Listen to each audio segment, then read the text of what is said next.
Welcome to the Pro Design Builder Podcast, a show where professionals and entrepreneurs share their stories, strategies, and secrets to building a thriving business and a successful life. I'm Sam, your host, as we dive deep into the world of life experiences and entrepreneurship. Before we get started, just like to thank our sponsors, the Pro Design Builder, which is a coaching and consulting firm for real estate investors who want to build spec home and multifamily units. The Pro Design Builder, it's not just about building a business, it's about building a vision and a life by design. As you know, foster care is a mission that's near and dear to my heart. I've fostered a number of kids, I've adopted 2 kids, and I'm currently fostering now. If you ever feel led to give to our foster care initiative, there'll be a link in the description. Our initiative supports other foster and adoptive families with beds, meals, date nights. And if there's a way that you could support foster care without actually taking a kid into your home, this is something that will allow that to happen. So without further ado, just want to introduce our guest today. Sam White is a real estate enthusiast focusing on building relationships. He graduated from the University of San Diego with a master's in commercial real estate. So I just wanted to introduce him today. How you doing? I'm great. How are you?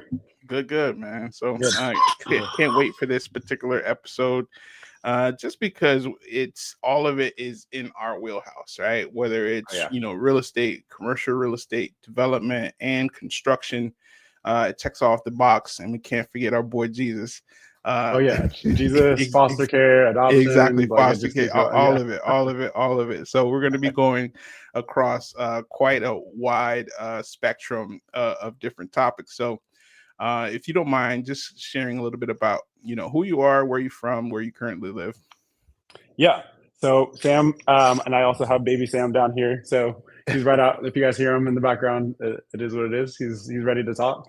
But Sam White, I grew up in Arizona and then moved to Denver for undergrad. Lived in San Diego for 10 years. That's kind of where I got my first touches of real estate. Did some residential redevelopment, and then went on to do a master's program in commercial real estate. So that was a lot of learning, a lot of changes. I was pre-med undergrad, so having to kind of switch my brain entirely to business has been really cool. And then right now, currently living in Oklahoma City for another year. My wife is an ER resident physician, so kind of understanding and dialing into what real estate looks like here, as well as Colorado, Arizona, and San Diego over the last 4 years. So I've been in quite a few markets, which is cool. Yeah, like I was saying, we have quite a few things in common, and one of them that I actually don't share, which is actually how I got into real estate, was my wife had gotten into med school, and she was supposed to go to med school in the islands. And right before she was supposed to go, she wrote me this letter, and she said, "Sam, I don't want to go. I don't foresee us having the family life how we envisioned. Foster care has always been a thing for me and always been important for me." And then after that, I said to her, "Well, then what are we going to do?" And then she handed me Rich Dad Poor Dad. She said, "Let's look into real estate." And, that's kind of what sent me on my way down this path of real estate and then construction. And then now back to real estate. So we definitely have those common threads. So I like to start at everybody's genesis, so to speak. What were you like as a kid, and were there early signs of your path today? Yeah, it's funny that you should ask that. I think as a younger gentleman, I was very focused, very motivated. I was in student government. I was in club soccer, played high school soccer, played multiple sports outside of that as well. Was in church often with my family, and then youth group, etc. So I think I tell people often that my parents guided me. Again, they were like, you like science, you're very well spoken, you want to make a lot of money. So obviously the physician role makes the most sense. And then looking back, I remember having the interest in real estate when I was younger. I would always be looking up the valuation of homes or wondering about these big new projects that were coming about, but without my parents didn't know a lot about that, and I only knew a residential realtor, and so I was like, I don't know if that necessarily is what I'm interested in, but the early signs were there. It just, again, without the knowledge that I have now, there's no way that I would have had a direct path where I am now. No, for sure. Absolutely. Were you a kid that excelled in school? What were you like as a student? Yeah, I was an AP kid and honors, all that kind of stuff. I think the transition from high school, where I didn't have to study a ton, to college, where all of a sudden I was around a lot of people that were very intelligent, which I had in high school as well, but around, from all over the country that were concentrated in this pre-med program. And I remember my first biology grade and being like, this is not going to be okay. I have to actually sit down now and learn a little bit better, learn how to study, learn how to read, learn how to take notes. So I had to make adjustments there for sure. All right, good, good, good. So what was your family structure like? Did you grow up with, both of your parents in the home? What was that like for you? Yeah, so I was adopted at 6 months, and so my parents raised me in Arizona. I was born in Chicago, actually, and we moved before I was two, and then grew up mostly in Arizona, with mom and dad in the home. My dad worked a ton when I was younger, and then as I got older, he was able to taper off a little bit. And then my mom actually worked, so she stopped working from 0 to 6 until I went to kindergarten, basically, and then I have a little sister. So she did. My mom was, worked her way back up the corporate ladder, and then did the same to kind of raise my sister until kindergarten, which was awesome for her to Yep, do. yep, yep. Yeah, that's what my wife is all about. So, Yeah, so I get it. It definitely yeah. makes a big, Oh, big definitely, impact, big difference. definitely. Yeah, I love that. Mhm. She could kind of commit that time to the family for sure. So, I know it had a big impact on you. Who would you Oh yeah. say was your biggest influence growing up? Looking back, probably my mom. Yeah, she's definitely. I mean, I think the sacrifice. If you think about the fact that, especially with women now, like we're equal of sorts. So women that build up their career and then decide to sacrifice that for their children is absolutely huge in my mind. Hmm. So I would say my mom first and foremost. I had a fifth grade teacher, John Prothero, that also was he took me under his wing. That was super helpful. Gave me some really good just kind of guidance. And then I had some other soccer coaches as well that just really poured into me and pulled out the leadership side of things. And so they to actually name what those things are, if you're kind of directing people what to do or guiding people similarly. I had a lot of people pouring into me and calling that out, which I appreciate. No, definitely. You would say, and then what was your relationship like with your dad? He's awesome, my dad. I mean, to this day, he's very good. I think when I was younger, loving to see him when he would come home from work and such. And then I think now I tell him to look back and think about what a strong father figure you were. Some of that stuff can be taken for granted because you're just on the go and you're like, oh, my parents should just be there for me. But to think back about how while he's not a very talkative individual, he would speak words of life so well. Telling me if you want to be the president of the United States, you can definitely do that. Telling me that whatever you want to do in life, you will be able to do that. So, thinking back about that now, no, I did not. I don't desire to be president of the United States, but I did desire to be president of student government and was able to do so, several times. So, those are things that I think without that, in your year, if you don't have that, um, that that powerful wisdom and just words of affirmation, all I can't imagine growing up without that. And I'd love to be able to share that with my boy as well. No, for sure, and it's going to be really important. I mean, for me, it took me a while to become a dad, and I think about my relationship with my dad. He was always present, always there if you needed something, if you needed a ride or something like that. And he literally bent his, self over backward to make sure that, you got to where you needed to. And he also did that for everyone else. Yeah. Right. And, similar to your dad, very few words, very few words. And, my dad has since passed, but there's a lot of him in me that he's kind of just left back. And I know you'll take those attributes, to and pass it down to your son, Yes. So yeah, for sure.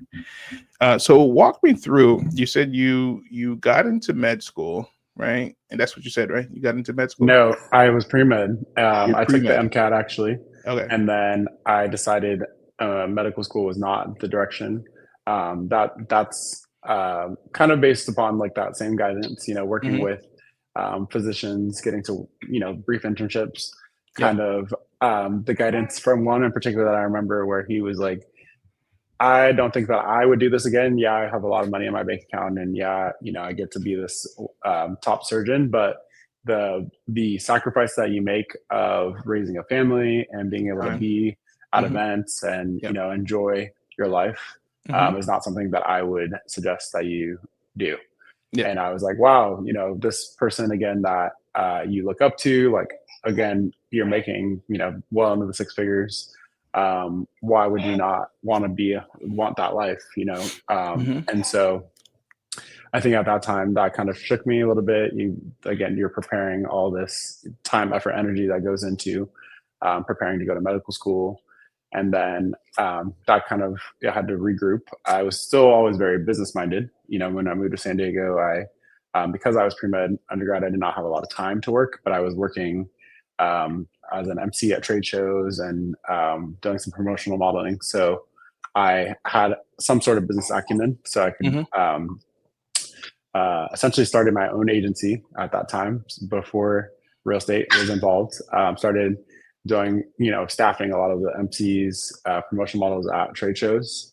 And then the real estate side of things came, shortly thereafter, where I got involved in a group and we started doing some luxury remodels in northern San Diego. So walk me through what your first deal looked like. What did that look like for you, huh? Yeah. Oh my.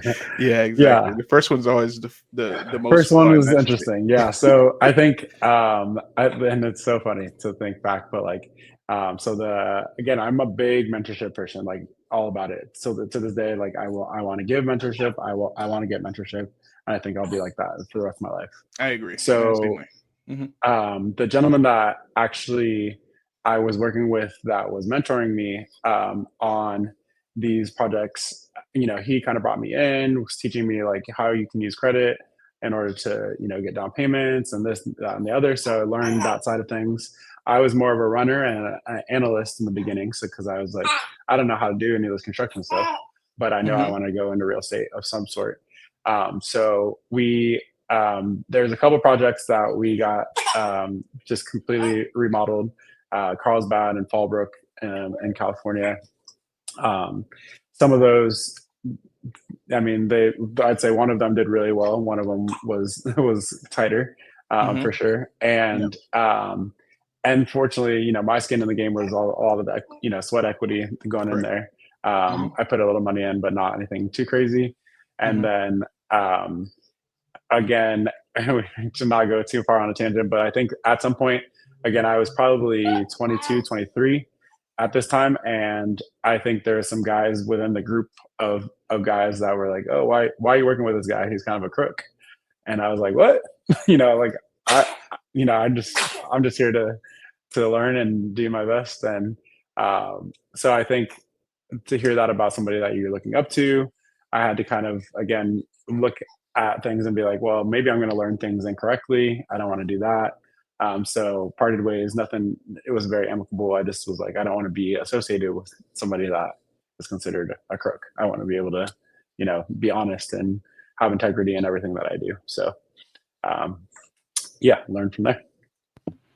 Okay. All right. No, that's a very important thing that you brought up. And which is several things that you brought up, right? Which is having the proper mentorship, right?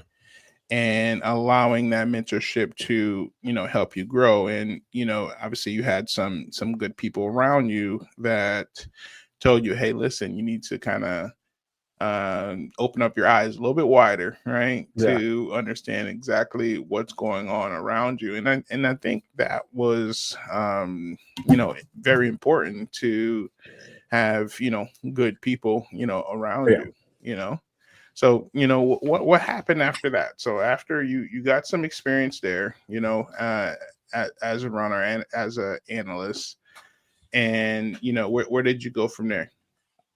Yeah. So from there, I still had the marketing staffing agency who was doing the real estate, stepped out. And I believe shortly thereafter, my a former roommate and I purchased a house on Mission Beach. He brought the capital for that house, Mission Beach, San Diego, and we had a 3-bedroom.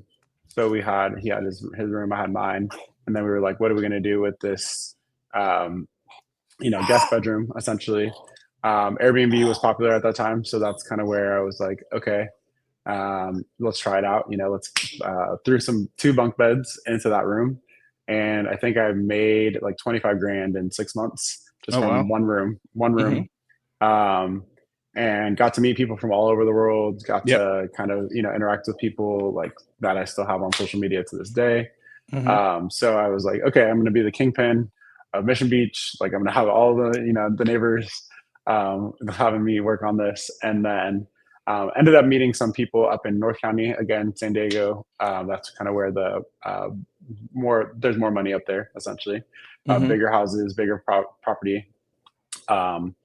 And I got to, one lady was like, okay, I like what you're talking about. Maybe you can come over and pitch, my project. We leave for the whole summer and see what we can do with that.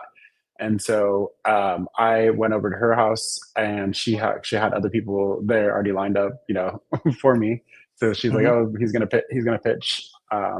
So this is my first time probably doing like a real pitch. You said other people, like who? Other she had lined up homeowners? Other homeowners. I think I'm 24, turning 25 at this time. So Okay. I'm going from our house is nice for sure in Mission Beach, but going from a small beach house to these multi-million-dollar homes to pitch and manage. So I put together a quick slide deck and was answering questions. I stumbled, I'm sure, a ton, but I got some clients from that. So ended up with 37 projects or properties altogether in San Diego. Some small, downtown properties. Some of those really large ones. Got to host some NBA players, NFL, NHL. So that was really, really cool, really fun. I think a learning, and that was I would say, like, obviously did some stuff before, but that was my real first touch into real estate because I was now in control. I was responsible for learning how to a lot of moving parts at that point. Oh yeah, payroll, 37 property, cleaning, 37 cleaning people, 37 transactions per week, So there's a lot.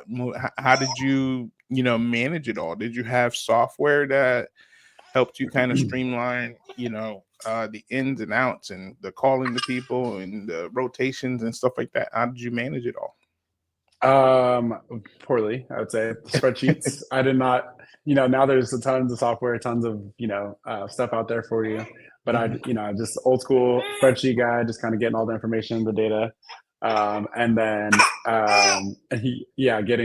getting the opportunity to really communicate with our people and say, hey, this is happening, etc. But it was not perfect by any means. This is what it looks like as a dad. So don't. Oh yeah. It's all good.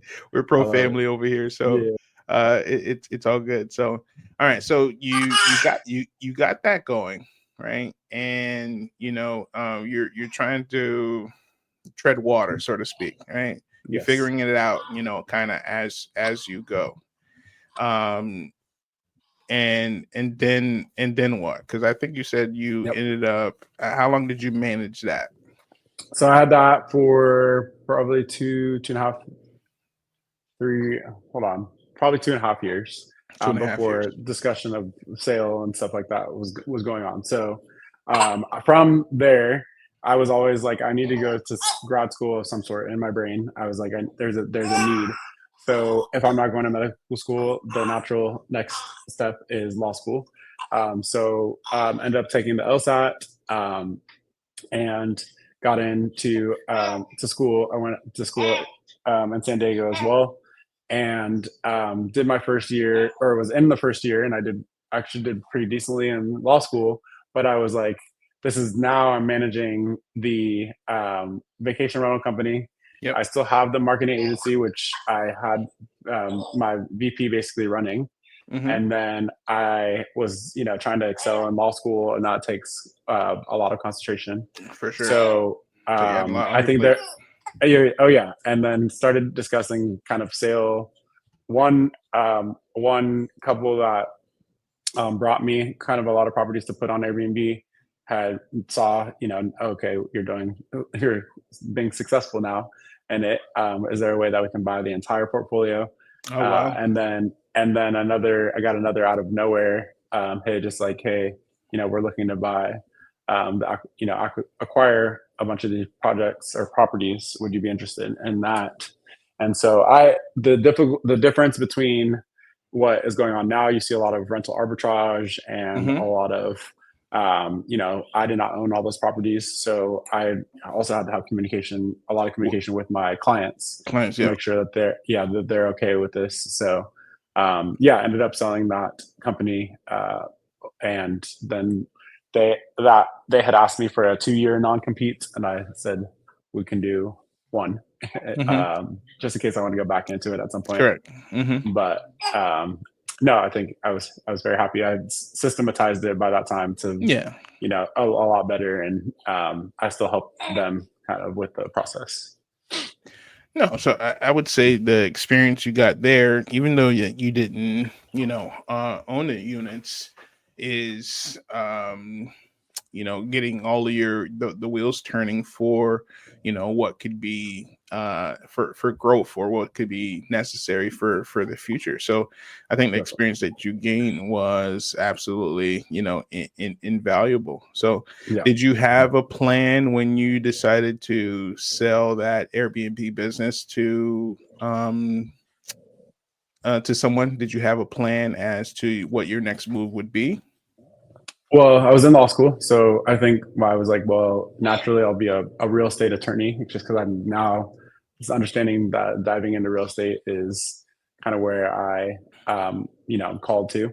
So what I was doing especially in the beginning of law school, I went to breakfast, lunch, dinner, happy hour with probably like 50 plus attorneys, trying to kind of see where do I fit within this box, because law is a little bit different, your personal injury or your real estate or your, this, that, and the other. So in meeting again with some real estate attorneys, they were like, I mean, you should go do what those guys are doing. Like you're with the personal injury. No, not the personal injury. Oh, the investing. Real estate developers, and because they're the ones paying us, $750, $1,000 per billable hour. Hi, baby. We're gonna 1 second. Let me get you set up. All good.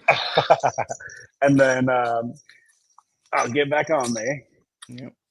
There you go. You just want to do your toy.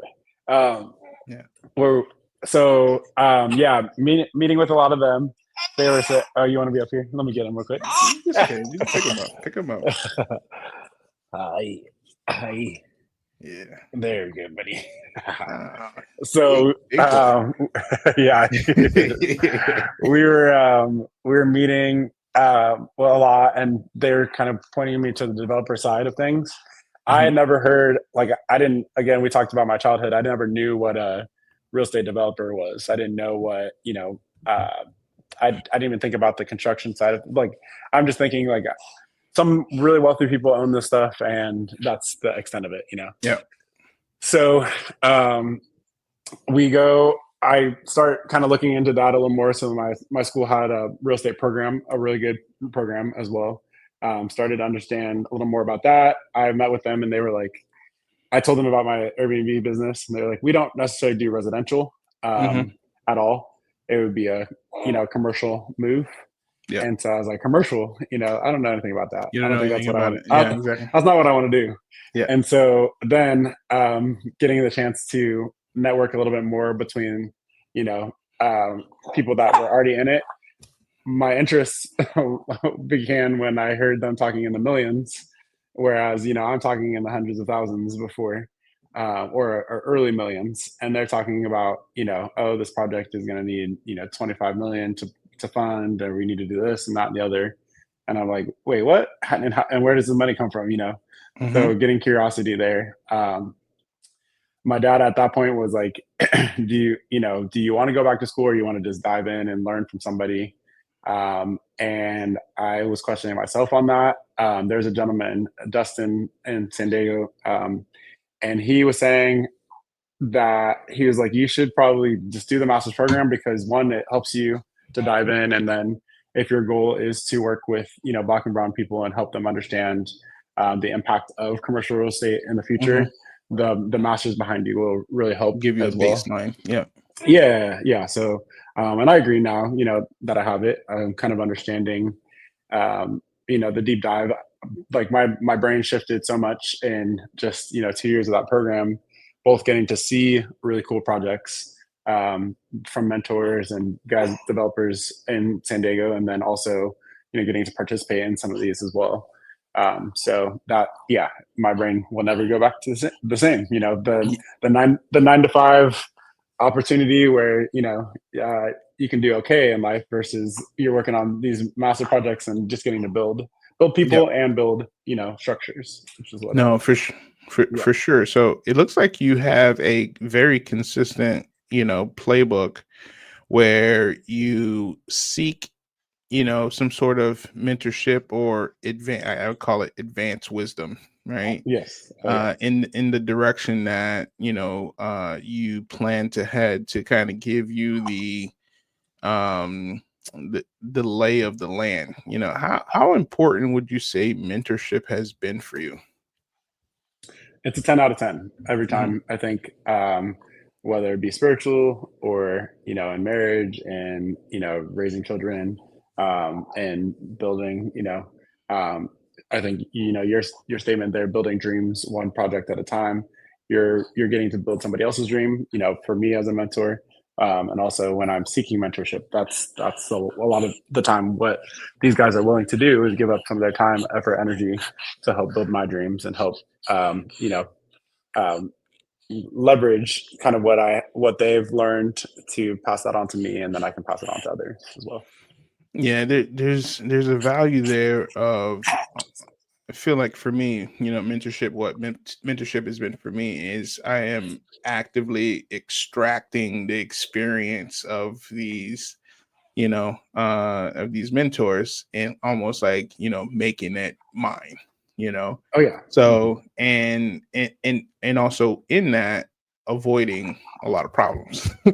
Right. So I like to, a few of my mentors, I like to kind of hone in on the problems. I know what the problems are, but I like to get it from them, get the real skinny from them on where should I avoid? How should I be looking at this? So I'm looking at my vision that I'm building very, clearly, and also, only a fool makes his own. What's the saying? A wise man, I forget what the saying is, but essentially, a wise man doesn't have to make the mistakes. He could kind of just take the wisdom of others, right? So, right, absolutely. Yeah.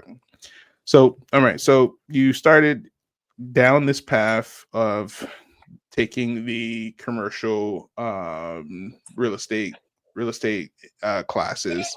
Wasn't initially in your peer view, but now you're here, right? Now you are, taking the courses, and kind of walk me through what that experience was like for you. Oh yeah, so I started during COVID, so that was interesting because we were mostly online. Sometimes we were able to meet outside or meet on projects because we're having to tangibly learn. There's still stuff going on. Yeah. And then getting the real estate mentor out of that as well. I had a couple of them, but one in particular, I remember I had asked for somebody that started their own business from the ground up, somebody that's really tech savvy, somebody young but a family man. So not like I don't want somebody super young, but and then somebody just killing it, somebody after it. And I got to meet Adam Robinson. He's RAF Pacifica group in Encinitas, California. And it took me a little bit to chase him down, for sure. Cause I think they gave me his email. I emailed them, no response, email again, no response.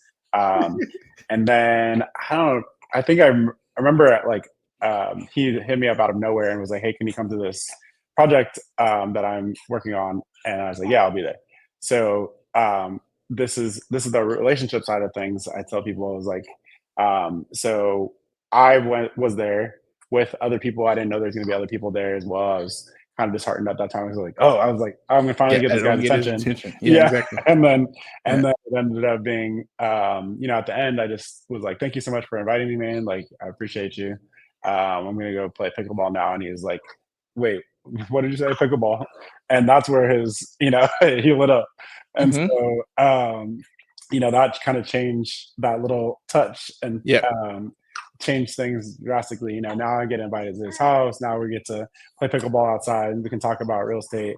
And I would tell people in the beginning when he was talking to me about, multiples and IRR and all this kind of stuff, I was like, I have no idea what you're saying. You're lost. Yeah, exactly. You're basically speaking Spanish to me. Well, I speak Spanish, but you're speaking German to me. But I'm like, but I appreciate, being able to talk about those things with somebody that is already ahead of me. And you just inviting me to your house, and we're having pool days and sauna days and, eating with your family. So that was one of the best parts of the program, but also learning the analysis, like I mentioned before with spreadsheets, that was for organizational purposes, but then it's super important, obviously, to know how to analyze these projects, make sure that they are feasible. And so that was a good part of it, learning sustainability, learning how to develop in general. That's kind of where I was like, oh, I know I'm called to be a developer specifically from that program. And yeah, that takes quite a bit more energy effort than a lot of people are willing to give, but for sure. I'm like, I think of all the experiences that I've had that we've kind of outlined so far. I'm like, I think I'm well suited because of the different things that kind of came along the way. So really cool program. Highly suggest, or you get a coach kind of like you, Sam. And for sure. Especially if you ever want, if you even ever want to even fathom anything in commercial, is such a different game than building, 1 to 4 units in residential. So there's no way that you could crack it without having the right mentorship. It's like not, you have to have it because you're speaking a different language. You're and the information is so wide ranging. The tools that you need, the experience to leverage and kind of lean on is great. So I one of the things you pointed out, which I figured out through time, is it's a mistake to jump right into business. You didn't knowingly bring up pickleball because that's just what you were going to do, but then it created an opportunity to kind of really create and nurture a relationship, right? And that's one of the things that I've picked up on through the years, is finding some sort of commonality outside of business and working and nurturing that, right? And my focus is definitely 100% on the people, right? And kind of hearing someone's story, trying to get to know and understand their perspective, where they're coming from, and find something that relates, which is pickleball. right? Yep. And then that kind of created the opportunity. So what is typically your game plan when you are trying to nurture these relationships? Because you've clearly have done it, quite a few times and so well. Yeah, I think it's changed for sure. I think, now you have CRMs, the customer relationship management systems. You have just, before I would say I'm just shooting texts to people, calling people out of the blue, like just really, that's both with investors, that's with friends, calling my wife out of the blue, calling my family, etc. Hmm. So Yeah. I think that's kind of the the missing piece, the missing component. They did not teach us that in the master's program, but Hmm. that's like the biggest thing that I would say. The takeaway is always just keep your relationships really strong. Look for ways you can or that you can quickly identify that you can connect with people. Like I said with Adam, the pickleball approach was not ever planned. It just happened to be, but that taught me a really valuable lesson is like, listening to what people are talking about and then maybe being like, oh, finding commonality really is what people want. Because what I found in real estate development and this in construction, especially when you're taking other people's money to invest, Hmm. they're a lot of times investing in you. They're not Correct. necessarily like the project itself.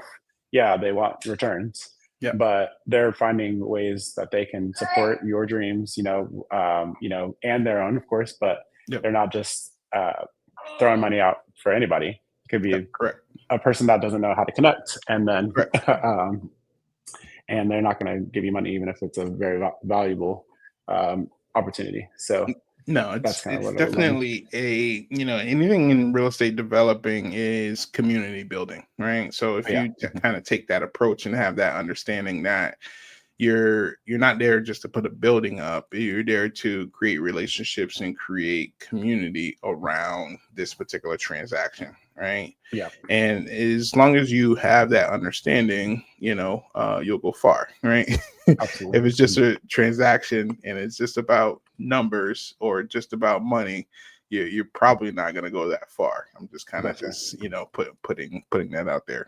So Mhm. all right, so you get through this program, all right, you finally graduated, and I think you were telling me, when we were offline, about this position that you took that kind of gave you an opening. Oh yeah. So right after the program, my wife and I, she finished med school at the same time. So we got married in January. Then we both moved from San Diego to Oklahoma City. That's where she's going to complete her residency, and I got a role um, with managing a $500 million project. So to take what I learned, quickly apply a lot of the development side of things. Some of that was already pre-developed before I got there, but I got to be a part of the projects going forward. Some of that was pretty simple stuff, as simple as making sure the construction team cleaned up the nails that they were strewing along our roads. Yeah, And then some of yeah, that problems. began, Yeah. yeah, looking into working with the broker to kind of identify, you're piecing the puzzle together on development. So got to really dive in, understand kind of how these things work, kind of the meetings, the stakeholder meetings that you are in. Got to go, meet with the architect, utility guys, just like every facet of development. I was definitely a part of very quickly, which was really fun, and for such a high value project. Um, yeah, it was an epic beginning, I'd say, of the story. No, for sure. How invaluable would it say to kind of sit into like shareholder meetings, or meetings with the architect, or or the contractor that's going to be running a project?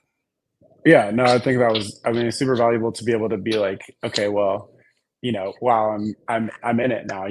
But we talk about this obviously the whole time during the master's program, and then obviously with mentors and internships that I did.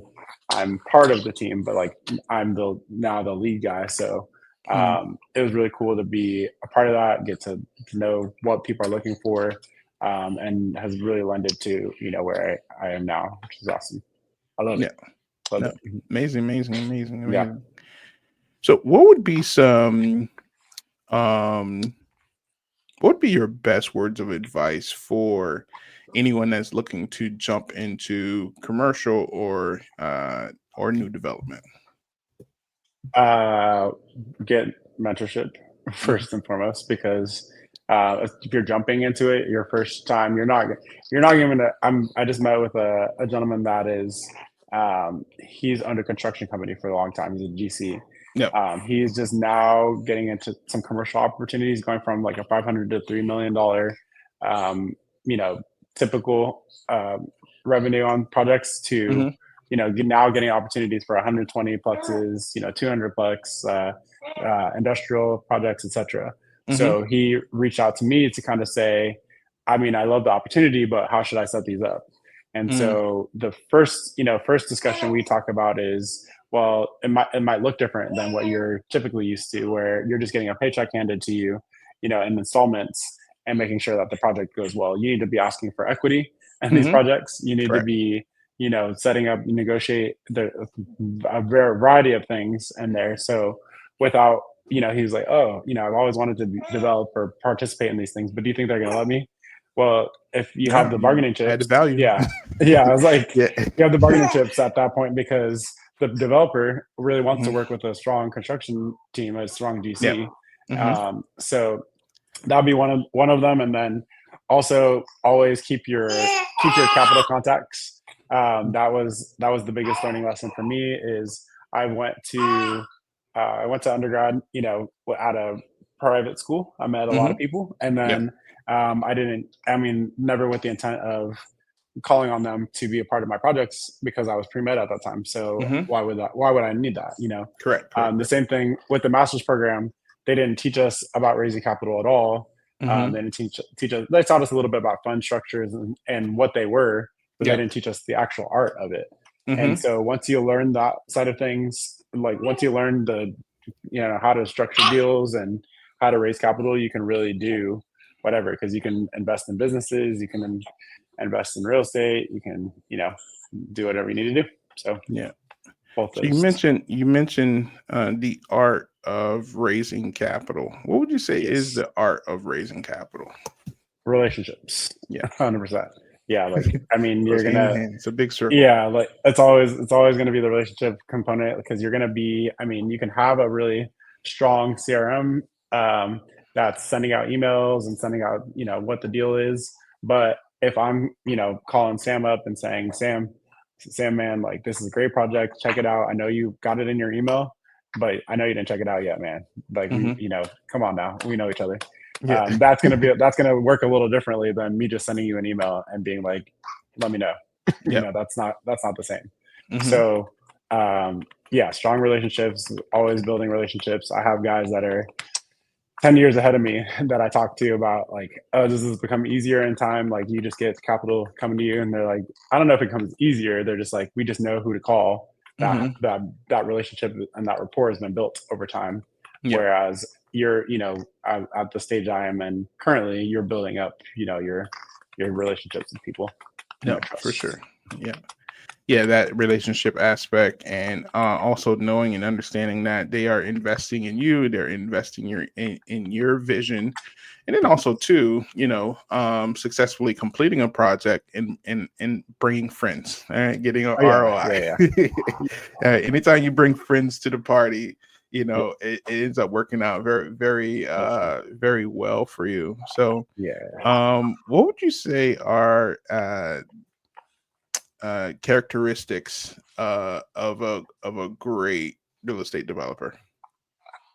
Um, Vision for sure. I think just being able to kind of piece things together. So that's one thing. Or organization, for sure. Kind of again, kind of figuring out, what does this look like. I can take a vision, but now we're going to piece the puzzle together. So let's look at some organization.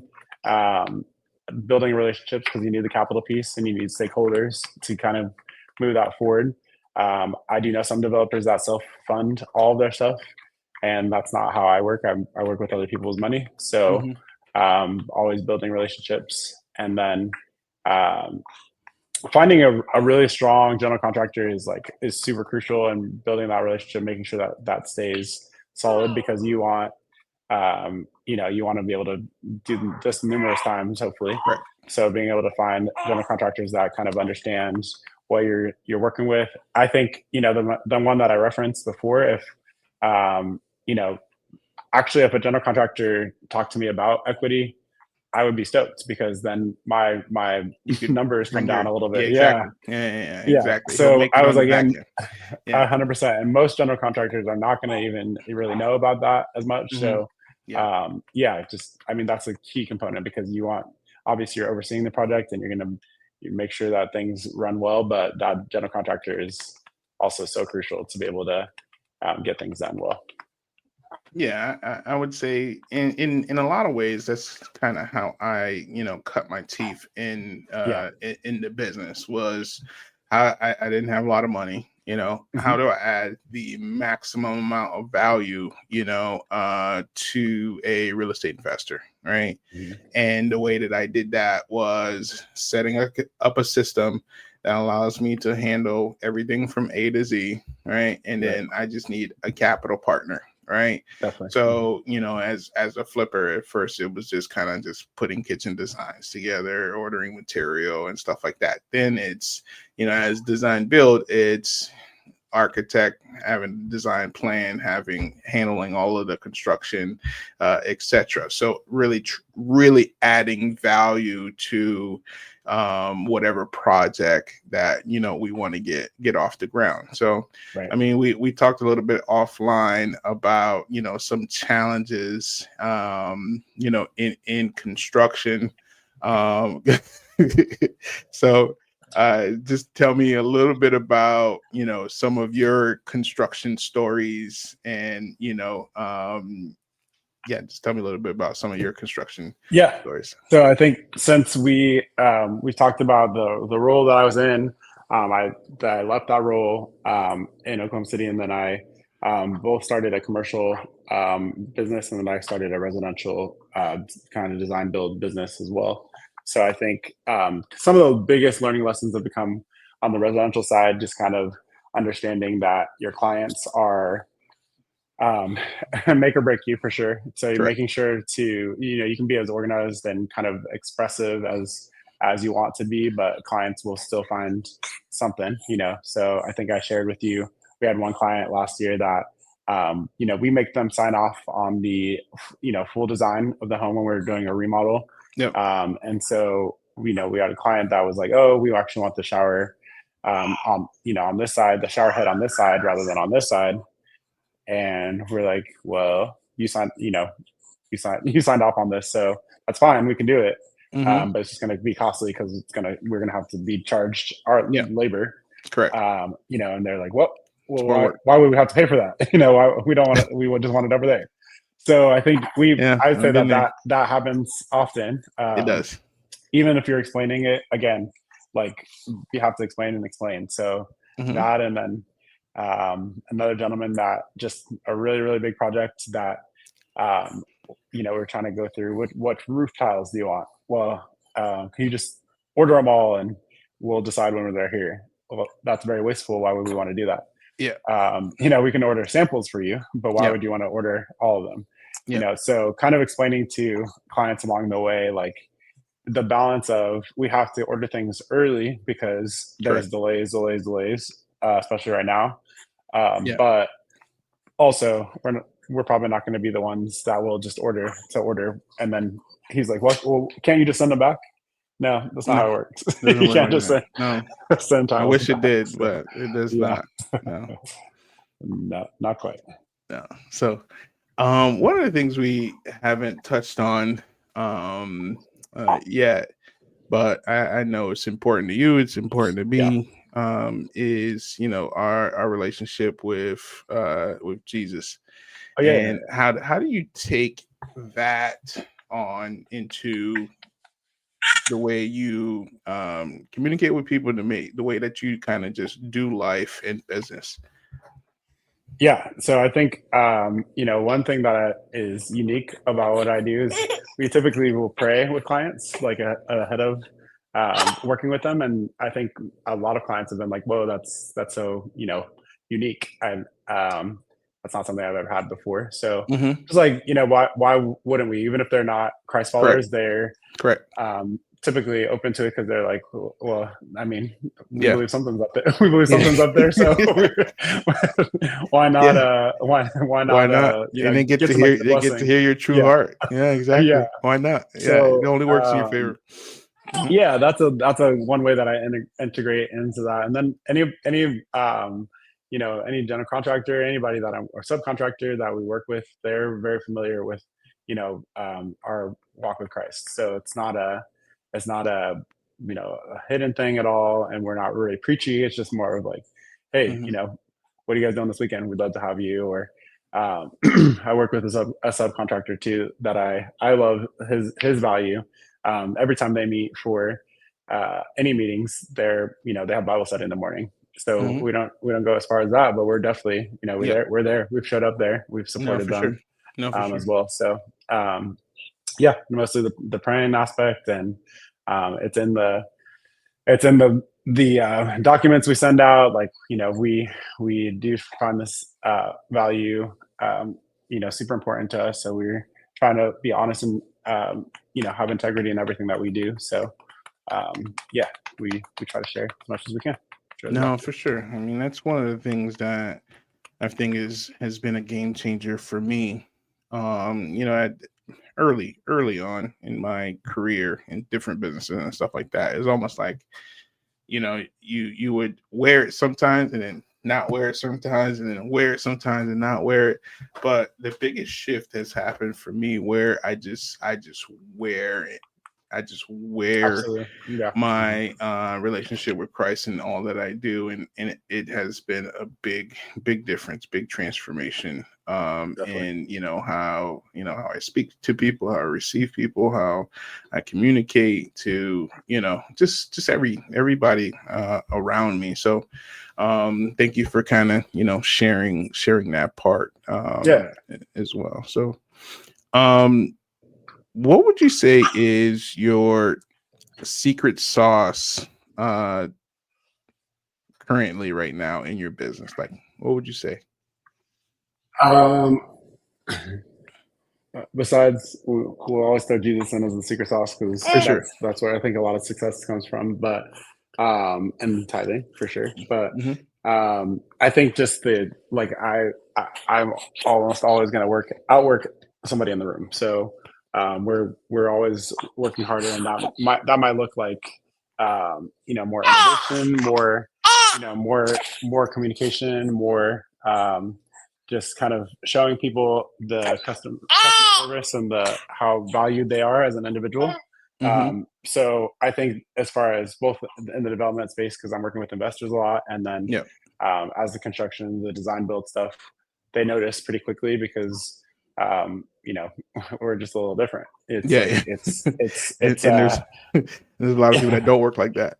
So yeah, not at all. Yeah, they're just kind of like, okay, great, we want the job, sign a contract, and move on.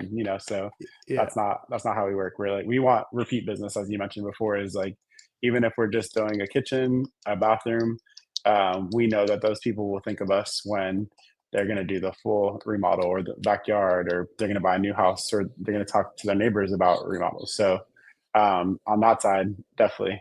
And then investor wise, 100%. Investors are um, it's all about the relationship again. So wanting to make sure that they know about every process along the way. If they have any questions, feel free to ask. Those are going to be answered as honestly and quickly as possible. And so, yeah, just kind of communicating those. um, Communication is key. yeah, no, for sure, communication is absolutely everything. So one of the it's probably the final question that we always end with is, what would you say is your best lessons learned from life and in business? Ooh, great questions. Life lesson.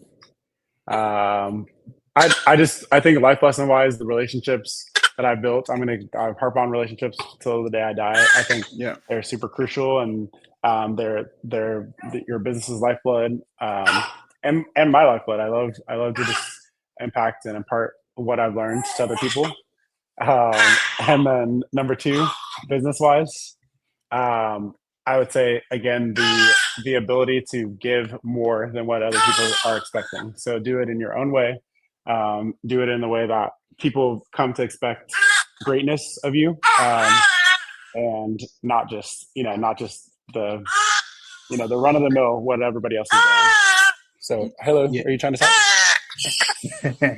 One of the principles Yeah. that you shared Yep. is in the book, the law of success, Oh which yeah. is, giving more than you paid for. So yeah, that's Yep. a great principle for sure. Definitely. Yeah. Is there any particular books that you would are you reading or recommend for anybody? I mean, The Millionaire Real Estate Investor, that's a good one. That's I don't remember that guy's last name is Killer. And then I actually read this a long time ago, but The Cell by Frederick Eklund Oh, was I really love that good. book. I Yeah, love that super book. good. Yeah, Yeah, super and good. Very this is loved very it. Yeah, practical for the relationship aspect and understanding yeah, that everything is a sell. All right, that's the yep. key takeaway from that particular Absolutely. book. Yeah, I really love that one. Yes. And Yep. then there's Think Like a Warrior. That's another one that I read. It's a good one. Guys, the author is Darren Donnelly. I just read that recently. Mm-hmm. So Yeah. those are good ones. All right. Good. I appreciate you. Thank you for coming on. Yeah. Thank you for blessing us with your time, and thank you guys for checking out the Pro Design Builder. It's not just about building a business; it's about building a vision and a life by design. Love it.